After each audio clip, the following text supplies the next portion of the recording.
aconteceu, a hora que começou a gravar.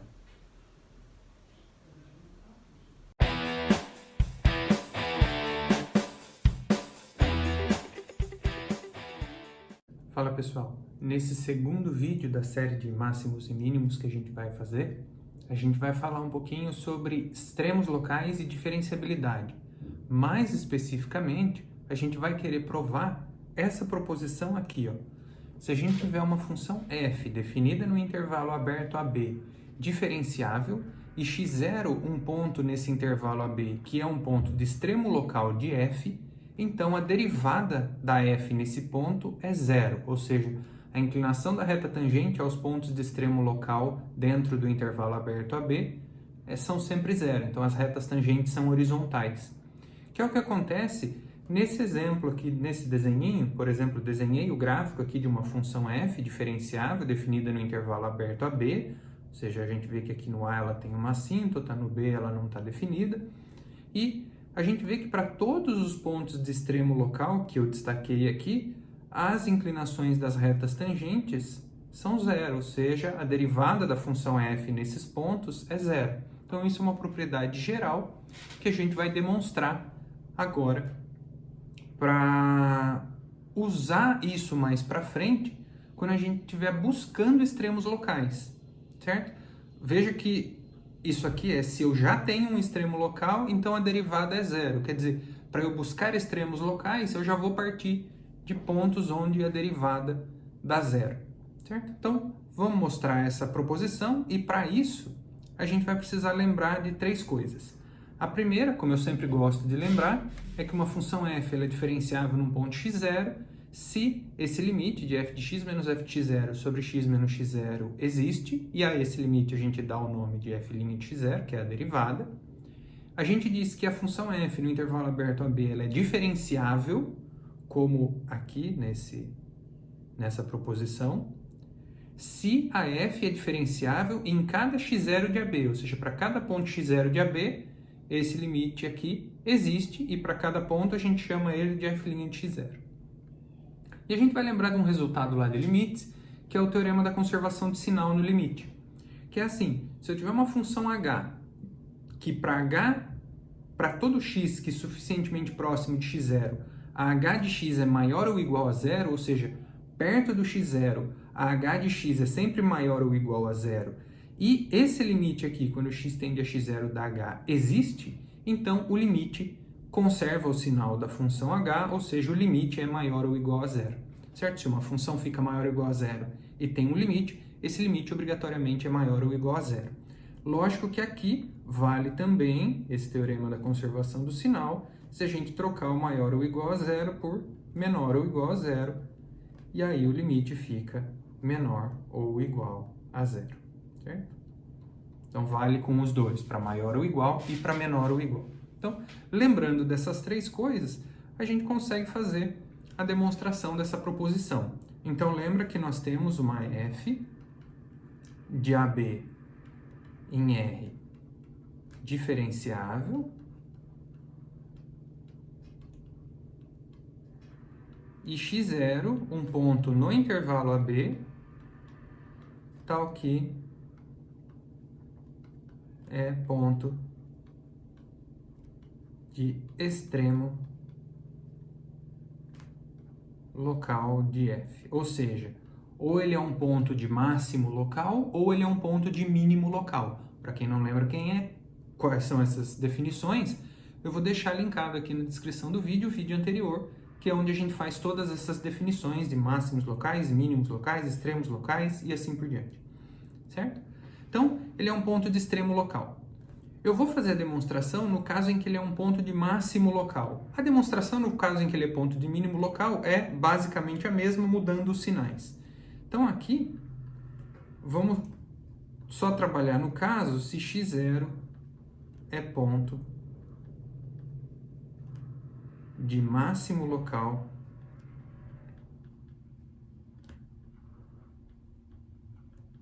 de f. Ou seja, o valor da função para pontos próximos do x0 são menores ou iguais ao valor da função no x0. x0 é um ponto de máximo local, ou seja, perto do x0, a função é sempre menor ou igual ao valor que ela tem no x0. Então, f de x é menor ou igual que f de x0 para x suficientemente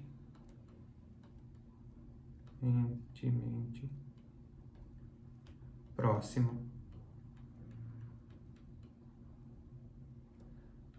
a x0. Certo? Bom, como a nossa função é diferenciável,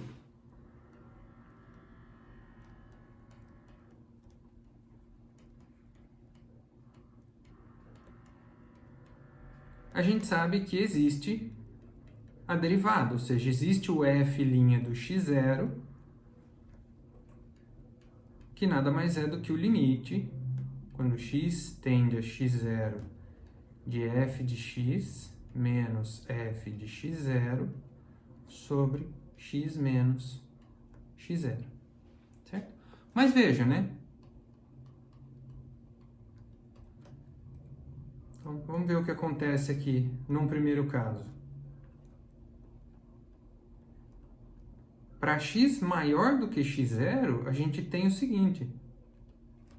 O f de x menos f de x0 sobre x menos x0, e aqui x maior que x0, próximo de x0. Veja, o f de x0 é máximo, né? O x0 é um ponto de máximo local, então o f de x0 é maior ou igual ao f de x. Então, esse termo aqui de cima é menor ou igual a zero, porque esse é maior do que esse aqui. Só que como x está próximo de x0 e é maior, esse termo de baixo é positivo. Então, um número menor ou igual a zero em cima com um número maior que zero embaixo, isso é menor ou igual a zero.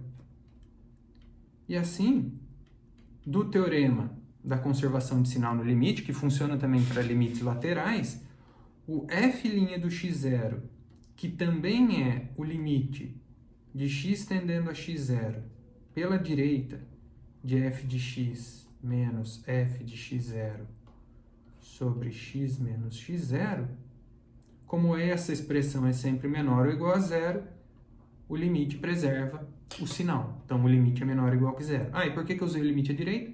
Porque como o limite existe, a gente sabe que isso só acontece quando os dois laterais existem e dão o mesmo valor. Então, o valor da derivada é tanto o valor do limite lateral pela direita quanto pela esquerda. Só que se a gente fizer a mesma análise para x menor do que x0, suficientemente próximo de x0, mas menor, a gente tem o f de x menos f de x0 sobre x menos x0. Veja agora, o que está aqui em cima continua sendo menor ou igual a zero, porque essa relação continua sendo verdade. Só que o que está embaixo agora, como o x é menor do que o x0, isso aqui é um número negativo, certo? Se isso aqui é um número negativo, em cima é um número menor ou igual a zero, embaixo eu estou com um número negativo, essa divisão fica maior ou igual a zero. E assim, a derivada, que também é o limite pela esquerda, de f de x menos f de x0 sobre x menos x0, do teorema da conservação do sinal, isso fica maior ou igual a zero, porque essa expressão é sempre maior ou igual que zero, então o limite pela esquerda é maior ou igual que zero. Bom, mas esses dois são o mesmo, né? Então, o f' de x0 é menor ou igual a zero e o f' de x0 é maior ou igual a zero. Então, portanto, o f' do x0 só pode ser zero, que ele é maior ou igual a zero e menor ou igual a zero. E com isso a gente termina a demonstração dessa proposição, certo? A gente só tem que tomar alguns cuidados com ela, que é quando a gente vai usar, né? Então, o primeiro cuidado é o seguinte: a gente tem que tomar cuidado que eu não estou falando que vale a volta, ou seja, se eu tenho um extremo local, então a derivada é zero. Não quer dizer que se a derivada for zero, eu estou num ponto de extremo local, certo? Então aqui não vale a volta.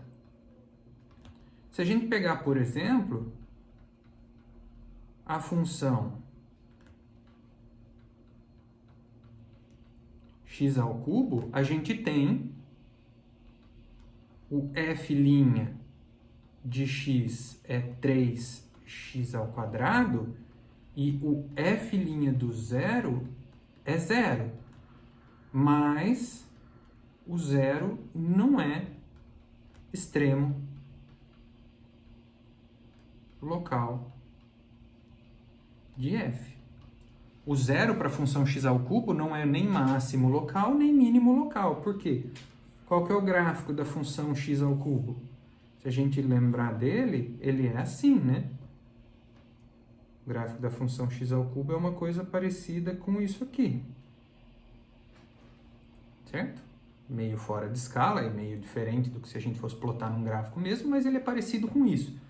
A gente vê que no zero aqui, a derivada é zero, mas esse ponto não é máximo local nem mínimo local. Ele não é maior que todo mundo perto dele e também não é menor que todo mundo perto dele. Certo? Então não vale a volta. Se eu tenho um extremo local, eu tenho derivada zero. Não quer dizer que se eu tenho derivada zero, eu tenho um extremo local. Isso não é verdade. E o segundo cuidado que a gente tem que tomar é que, assim, vejam que aqui na proposição, a minha f está definida no intervalo AB aberto, certo? Pode acontecer de ela ter assíntotas aqui, certo? Mas mesmo no caso, mesmo que a f ela esteja definida no intervalo AB, o resultado só vale para extremos locais no intervalo aberto. Então, o resultado só é válido para extremos locais em A, B.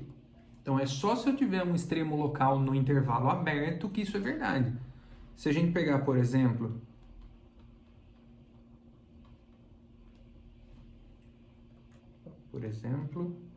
se eu pegar f definida no intervalo fechado 0, 1, chegando em R, dada por f de x igual a x, o gráfico é esse aqui, né?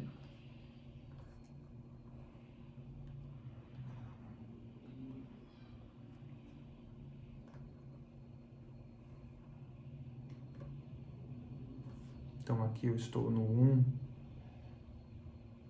e aqui eu estou no 1. Certo? Então, aqui eu tenho o ponto 0, aqui eu tenho o ponto 1, aqui eu tenho o ponto 1. Bom, esse é o mínimo, esse é o máximo. Então, eles são extremos locais da f, mas nenhum deles está dentro do intervalo aberto AB. E o que a gente tem? Para essa função, a derivada aqui da f no ponto 0, que a gente olha só como uma derivada à direita, porque ela está só definida do 0 para frente, isso é 1, que não é 0. Então, a gente tem... E a derivada da f no 1, aqui pela esquerda, porque está só definida à esquerda, também é 1, que não é 0. Ou seja, eu tenho pontos de extremo, se eles estiverem nas fronteiras do domínio, se eles forem tanto A ou B, no caso em que a f está definida no intervalo fechado, a derivada pode não ser 0. Então, isso só vale para pontos que eles estão dentro do intervalo aberto, certo? Então, só para esses extremos. A gente vai usar essa proposição no próximo vídeo, onde a gente vai demonstrar o teorema de Rolle. Então, fique ligado e até a próxima.